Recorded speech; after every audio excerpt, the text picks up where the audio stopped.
What if I told you that for like 3/4 of women, penetrative sex alone will literally never lead to an orgasm? I mean, it's a staggering biological reality, right? Yes. But it's one we just tend to ignore. Right, completely ignore it. And yet, instead of addressing that reality, there is this booming industry out there promising to, quote unquote, fix this perceived problem. And they're doing it with a single, highly marketed and very expensive needle. Yeah, the wellness industry has definitely latched onto this one. So, welcome to another deep dive. Today, we are unpacking a procedure widely known as the O shot, or the orgasm shot.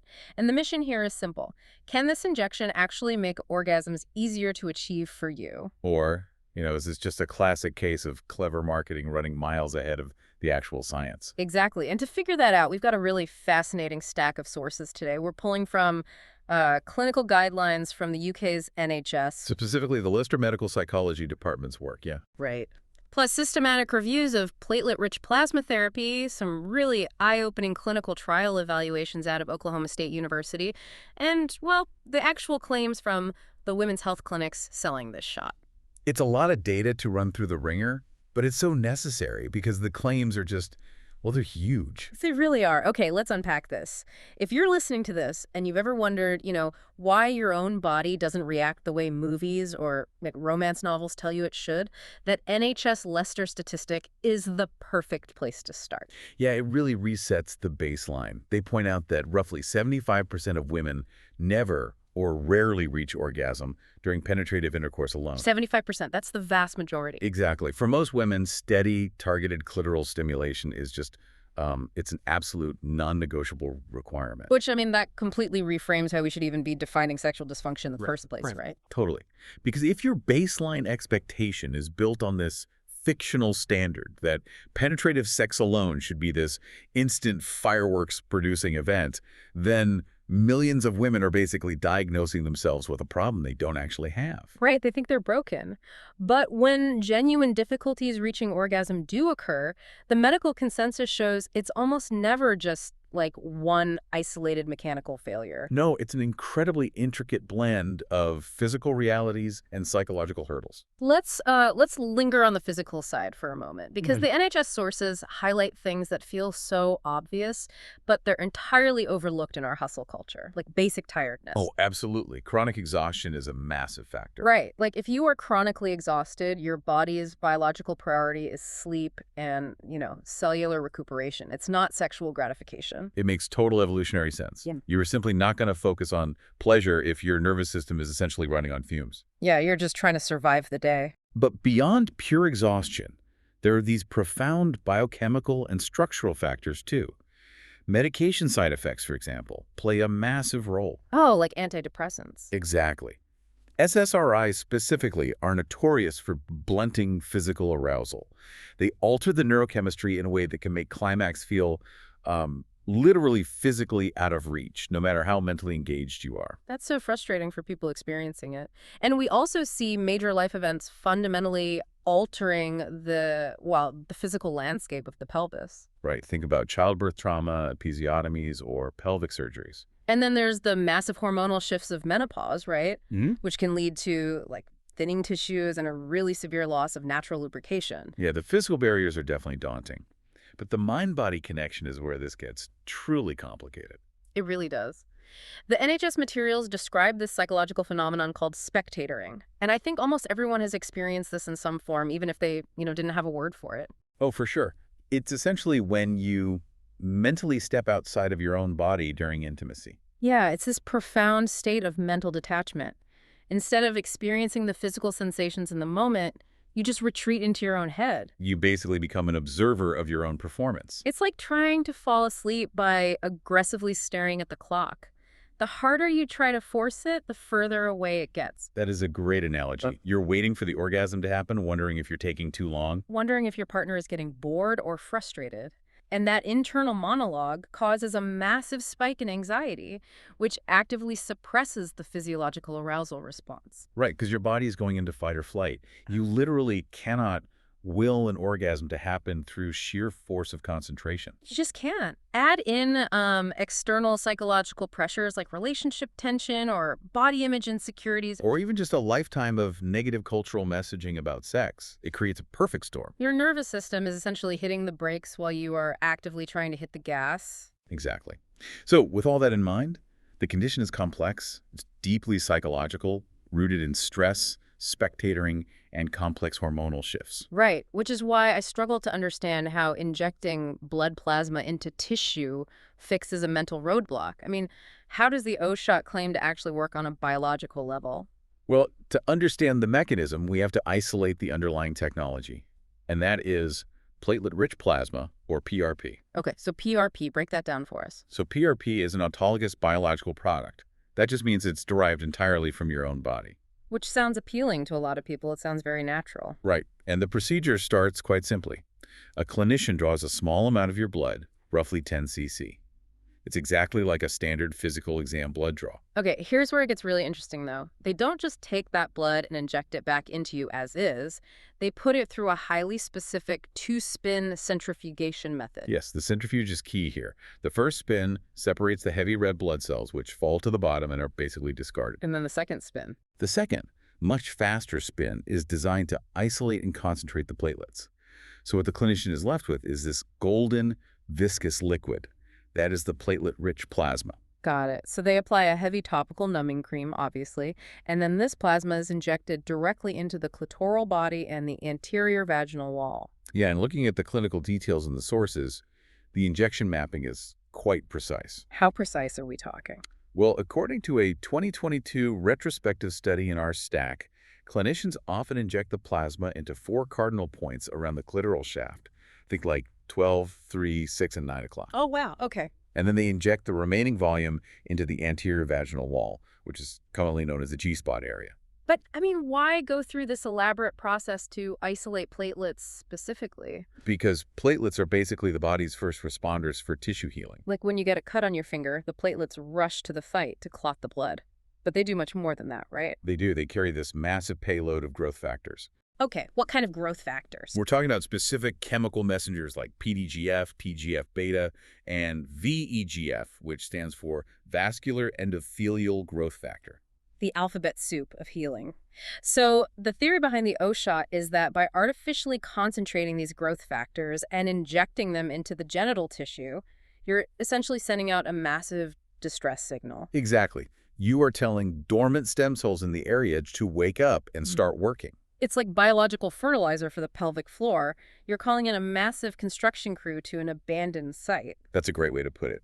The theory is that these growth factors trigger neoangiogenesis, the creation of brand new blood vessels. And more blood vessels mean more blood flow. Plus, it boosts collagen synthesis, right, which improves the elasticity and thickness of the vaginal walls. Right. And crucially for the claims about orgasms, this whole process is thought to encourage sensory nerve regeneration. Okay, so more blood flow, thicker tissue, and healthier, more robust nerve endings. Theoretically, that means heightened physical sensitivity. Yes. If the tissue is highly sensitive and engorged with healthy blood flow, the biological path to climax should, in theory, be significantly easier. The biological theory sounds incredible. Like, it makes total logical sense on paper. It does sound great on paper. But theory and reality are often two very different things in medicine. So does the actual clinical data back up these claims? Because as I look through this stack of sources, there is a massive tension here. Oh, huge tension. You've got these glowing reports from independent clinics on one side, and then the highly skeptical stance of the broader scientific community on the other. It is an incredibly polarized landscape. Let's look at the data driving the optimism first, just to be fair. Okay, yeah, like that 2022 retrospective study we mentioned earlier. Right, the one by Abdelrazek and colleagues. They looked at 30 women suffering from female sexual dysfunction and tracked their progress using the Female Sexual Function Index, or FSFI. And the FSFI is basically the gold standard questionnaire for this, right? It measures desire, arousal, lubrication, orgasm, satisfaction, and pain. Exactly. And the recorded improvements in this study were striking. On a scale where higher numbers mean better function, the average score specifically in the orgasm domain jumped massively. How massively? From a dismal 1.50 before the treatment to a 4.0 4 months after the treatment. Wow, that is a big jump. They also tracked psychological distress. They found that 83% of the patients moved from being clinically distressed about their sex lives to not distressed. Okay, and what about larger reviews? A broader systematic review from DialNet looked at 17 different studies and found similar trends. They reported a 25% to 70% improvement in orgasm scores across those trials. Okay, I am looking at those numbers and I can't help but be cynical here. I don't blame you. Because the sources note that a lot of these studies are retrospective or they're small case series that completely lack a placebo control group. That's the catch, yeah. Wait a second. If you drop hundreds or even thousands of dollars on an intimate, highly publicized injection, aren't you naturally going to be hyper-focused on your sex life? The placebo effect is a very real factor here. Right.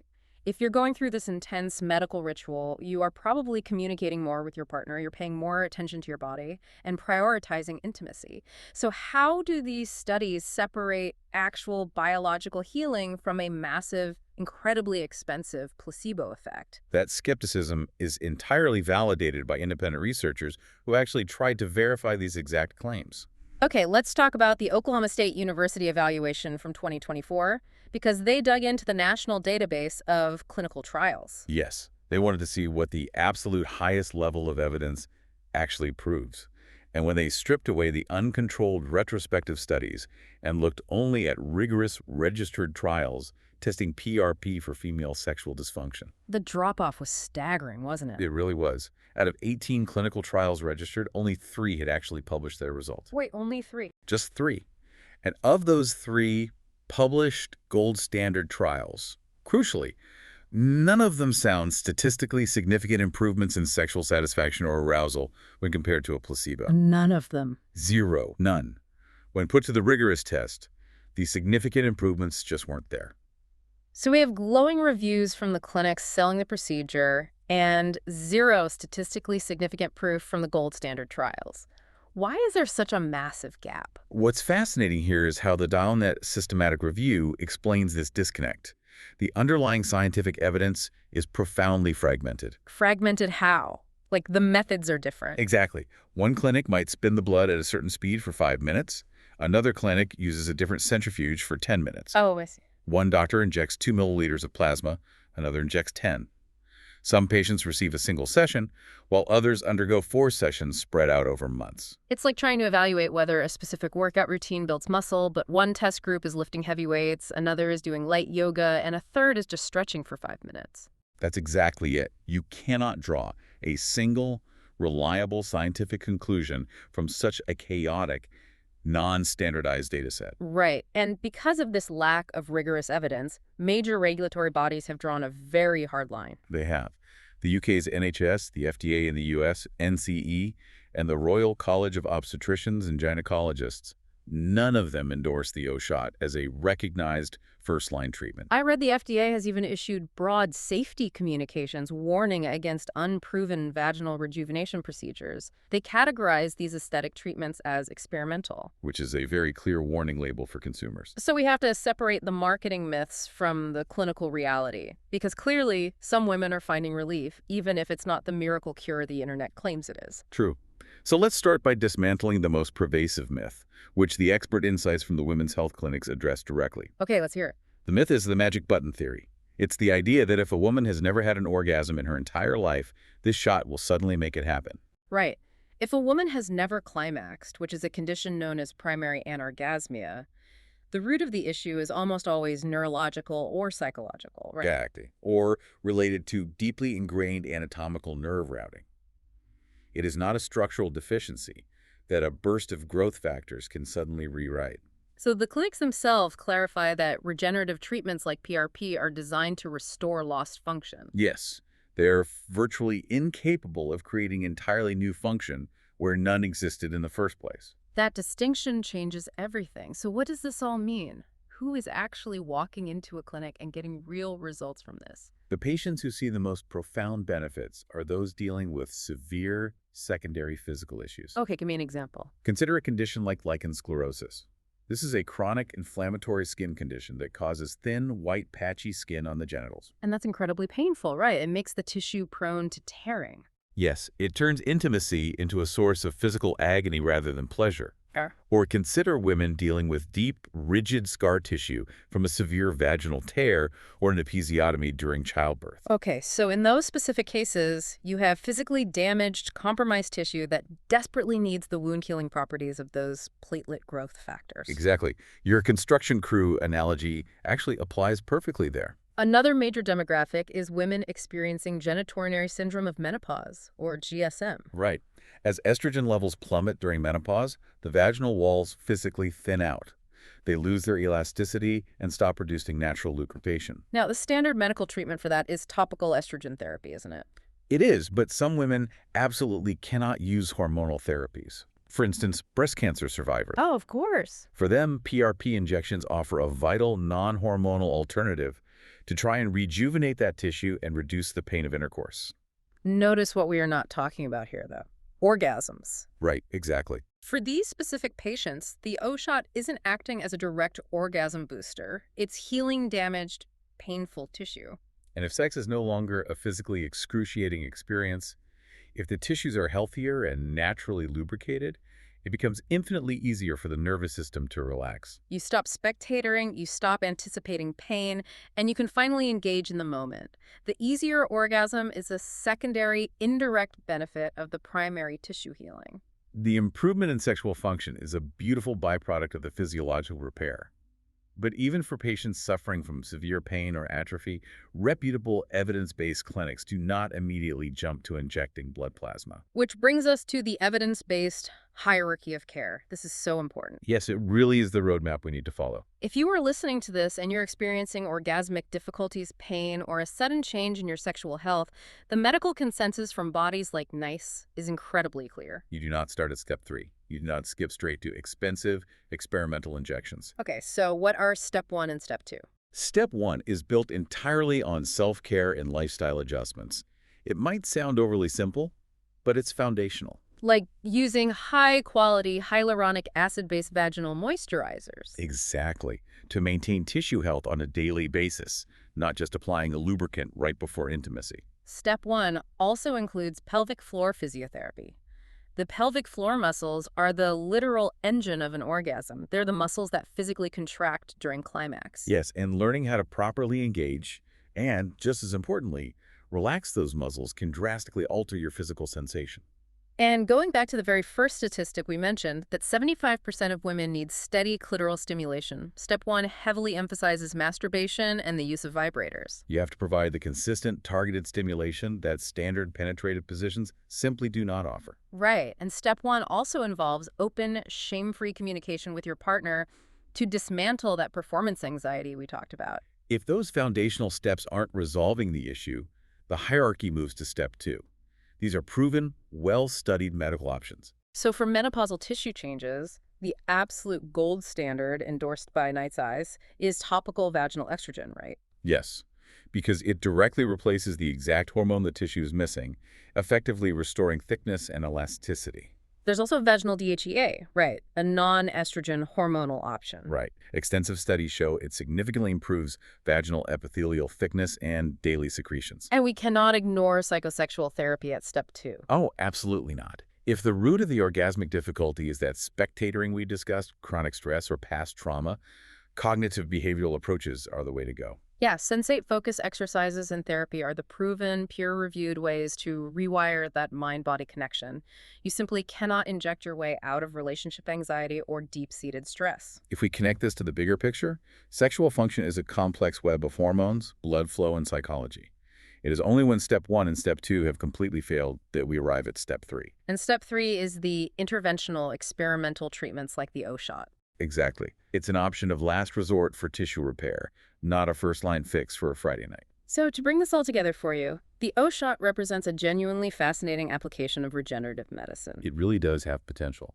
Taking your own body's localized healing factors and redirecting them to the pelvic floor holds real biological promise for tissue repair. Right. It's a lifeline for women dealing with agonizing scarring, chronic pain conditions like lichen sclerosis, or severe menopausal atrophy when hormones are just off the table. But the clinical evidence for it as a standalone magic orgasm booster for the general public. It is fundamentally weak. It's highly variable, fragmented, and incredibly prone to the placebo effect. True sexual wellness requires a much stronger foundation than a single injection. It demands an understanding of your own unique anatomy, the courage to communicate your needs without shame, and a commitment to utilizing proven, first-line therapies before turning to expensive, brand-named procedures. We are undoubtedly looking at the messy, chaotic early days of regenerative medicine in sexual health. The data is noisy, and the marketing is aggressive. But as this science inevitably advances and becomes more precise, I want to leave you with a final thought to chew on. It's an interesting one to ponder. Imagine a future where treatments like PRP aren't just broadly spun blood. What if they are meticulously custom tailored to your unique DNA and cellular makeup? If science eventually manages to definitively isolate, bottle, and inject the exact biological recipe for physical pleasure. How would that fundamentally change the way we approach human intimacy? Like, would a guaranteed medicalized climax enhance our emotional connection with our partners, or would it ultimately reduce human sexuality to nothing more than a mechanical, transactional biological response? Well, now that is a deep dive for another day.